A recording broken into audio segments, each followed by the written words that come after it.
Mereka tak boleh tunjuk sombong mereka kerana mereka tak sedar Nabi Sulaiman wafat. Wafat dalam keadaan duduk di atas kursi, memegang tongkat. Manusia tahu lebih dulu Nabi Sulaiman wafat.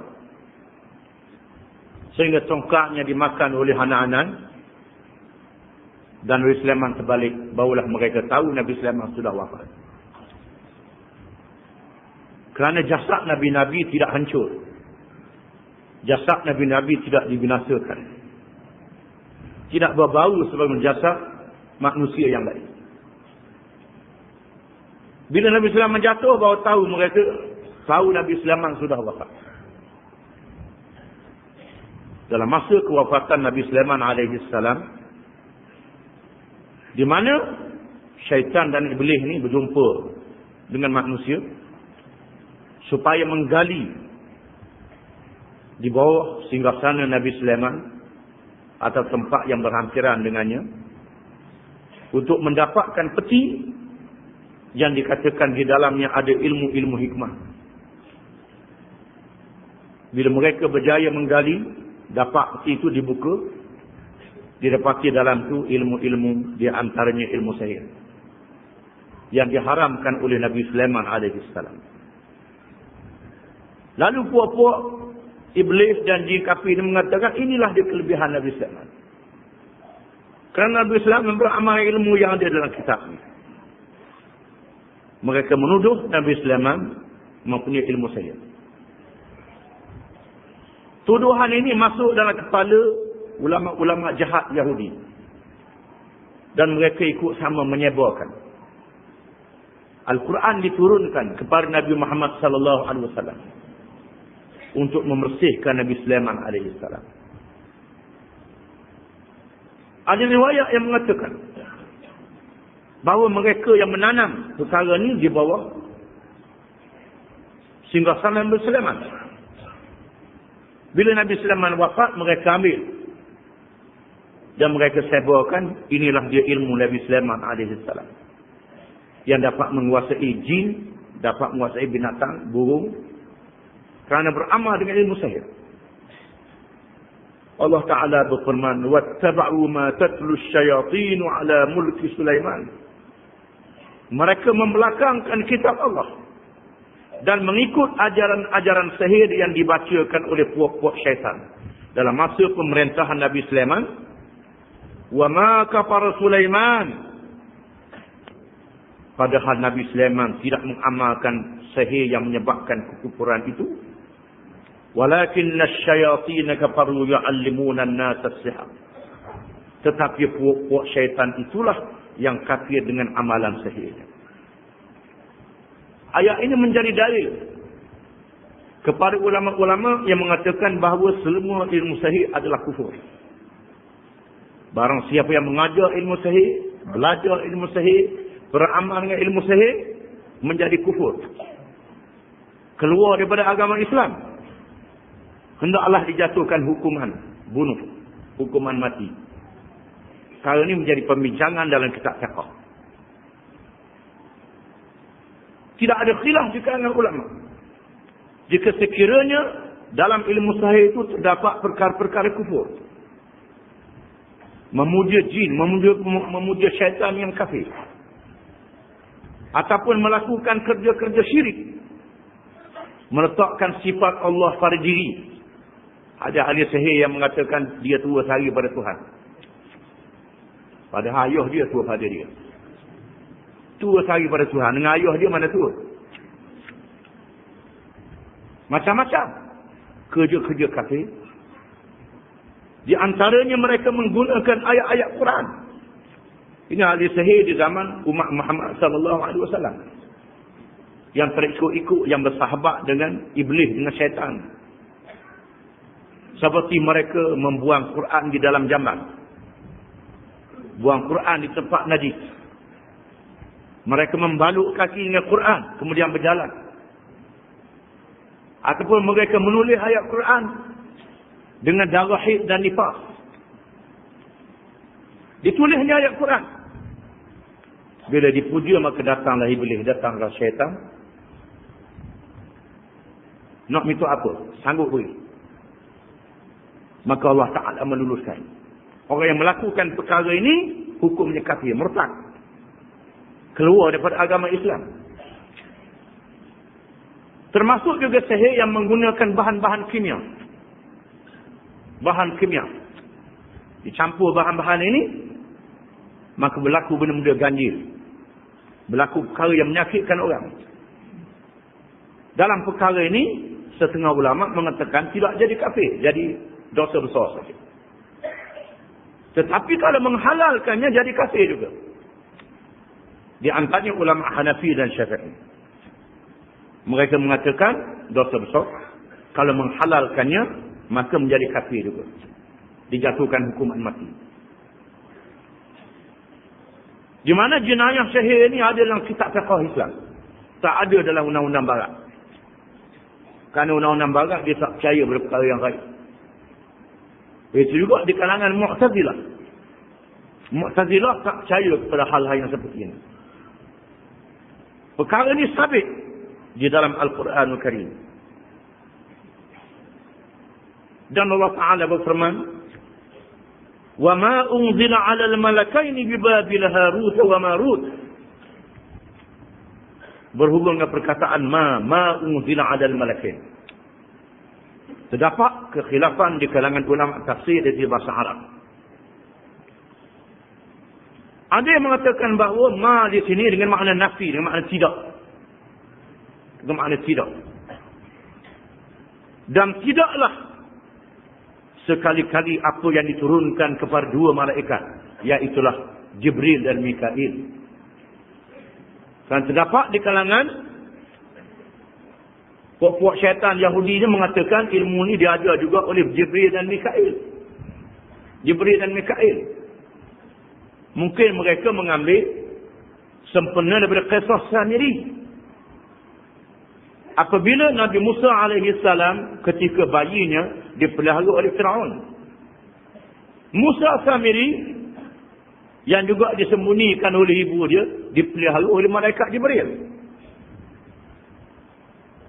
Musa yang dipelihara oleh Firaun menjadi Nabi dan Rasul.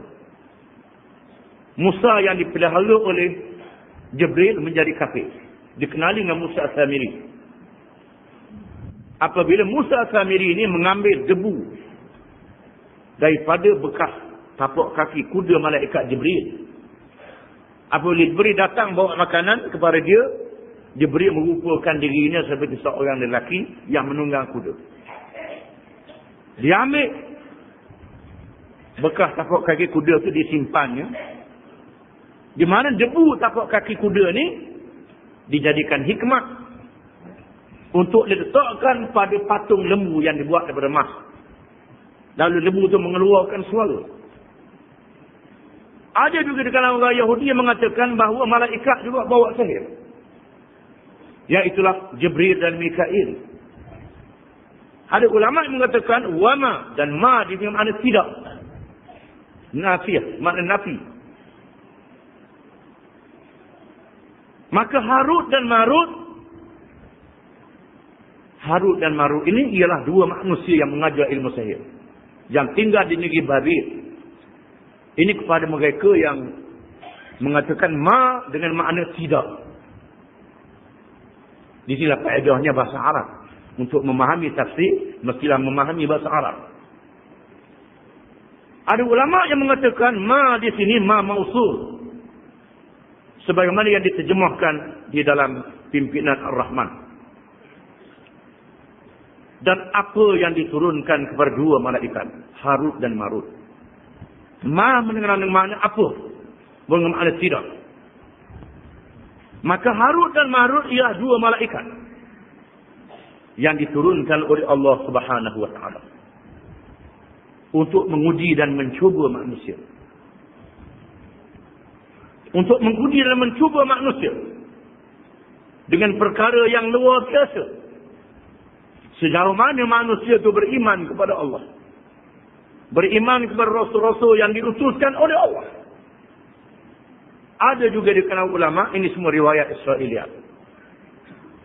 Yang tidak ada hadis yang menetapkan betul dan salah. Tidak ada ayat Quran yang menetapkan betul dan salah.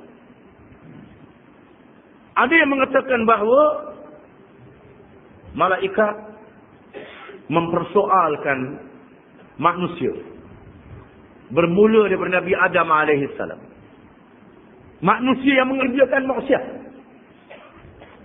Manusia yang mengerjakan maksiat. Pasal apa Tuhan jadikan manusia hidup di atas muka bumi? Tak jadikan malaikat. Kerana malaikat berlomba-lomba taat kepada Allah Ta'ala. Apa guna dijadikan manusia yang derhakakan Allah Ta'ala? Allah Ta'ala mengatakan, Inni a'lamu ma la ta'lamun. Aku tahu apa yang kamu tak tahu. Di sana ada tugas manusia di atas muka bumi yang tidak boleh dilakukan oleh malaikat. Manusia yang diberi akal boleh memilih perkara yang buruk dan perkara yang baik di atas muka bumi. Bila malaikat mempersoalkan perkara ini, maka Allah Ta'ala uji malaikat. Bagaimana gamuknya kamu jadi manusia? Lalu diturunkan Harut dan Marut, dua malaikat yang diberi kepadanya sifat-sifat manusia. Dan dua malaikat inilah yang membawa ilmu sihir. Berjumpa dengan perempuan, ada nafsu. Kejadian asal malaikat tidak ada nafsu. Mereka tidak sekali-kali derhakakan Allah. Mereka tidak lelaki dan tidak perempuan. Bila Allah Ta'ala beri nafsu, tiba-tiba kedua-dua malaikat ini berzina dengan seorang perempuan di Babil dan membawa ilmu sihir. Ini termasuk dalam kisah Israiliyat. Dan diriwayatkan bahawa kedua-dua malaikat ini meminta supaya mereka dihukum di alam dunia kerana maksiat yang dilakukan itu, untuk diselamatkan di hari akhirat. Ini mengikut setengah riwayat. Apa yang pentingnya, ilmu sihir adalah ilmu kabur, ilmu sesat. Jangan kita terpengaruh dengannya. Boleh merosakkan iman, boleh merosakkan akidah. Ada yang mengatakan kafir berdasarkan pada ayat yang dibaca tadi. Wa ma kafara Sulaiman walakinna asy-syayatin kafaru yu'allimuna an-nasa as-sihr. Dan tidaklah Nabi Sulaiman itu kafir, tetapi syaitan-syaitanlah yang menjadi kafir kerana mereka mengajar manusia akan ilmu sihir.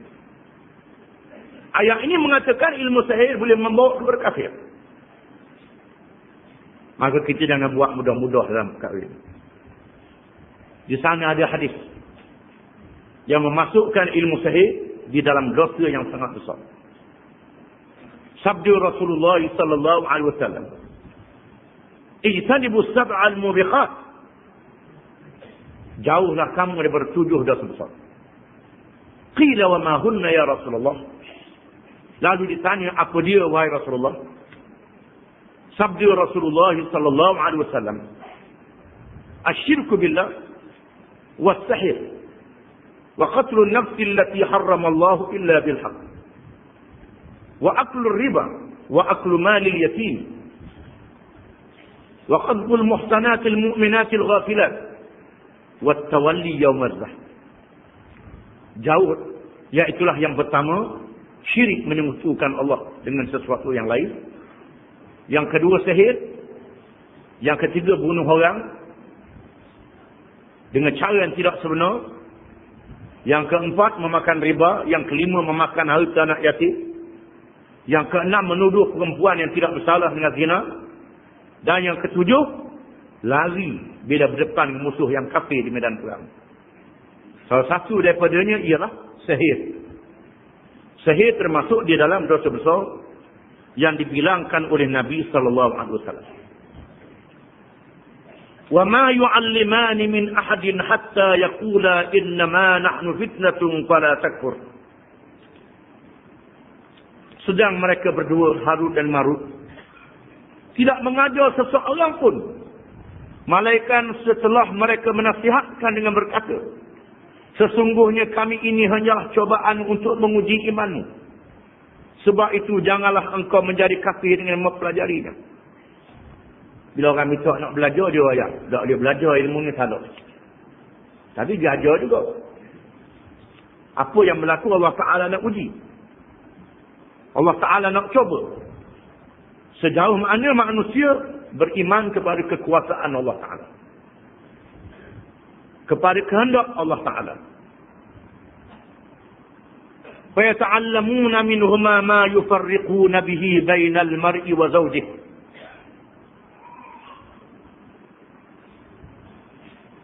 Dalam para itu ada juga orang-orang yang mempelajari dari mereka berdua dengan akan ilmu sahih yang boleh menceraikan antara seorang suami dengan isterinya. Quran sebut satu saja. Padahal perkara ilmu sahih ni banyak. Dia sebut satu saja. Mungkin satu ni merupakan dosa yang sangat besar. Di antara kerja ilmu sahih ialah menceraikan di antara suami dan isteri. Menceraikan di antara suami dan isteri. Caranya, suami benci ke isteri. Ataupun isteri benci ke suami. Ataupun dua-dua tu benci belaka. Ataupun disebut dalam bahasa Arab dengan ar-rabtu. Ar-rabtu ialah mengikat nafsu. Sama ada diikat nafsu lelaki. Lelaki tidak ada nafsu pada isterinya. Ataupun diikat nafsu perempuan. Itu cara dia nak memisahkan antara suami dan isteri. Ianya dilakukan oleh manusia yang bersahabat dengan jin dan syaitan. Ataupun dilakukan oleh jin yang dengki terhadap manusia yang tertentu. Dia nak marah manusia, maka jin ni sihir. Bukan manusia buat, jin saja nak buat. Ada juga begitu. Oleh kerana itu, bila orang yang kena sihir ni raya orang ni buat, tak boleh percaya. Tak boleh percaya semua. Kita balas ni orang tak pasal-pasal. Padahal dia yang buat. Untuk menjadikan orang tu kelahi dan balas. Dia kata orang ni buat. Kita marah orang tak pasal-pasal. Yang buatnya orang lain. Ini di antara kerja-kerja syaitan. Oleh kerana itu, jangan mudah-mudah percaya kepada dakwaan sianu yang sahih.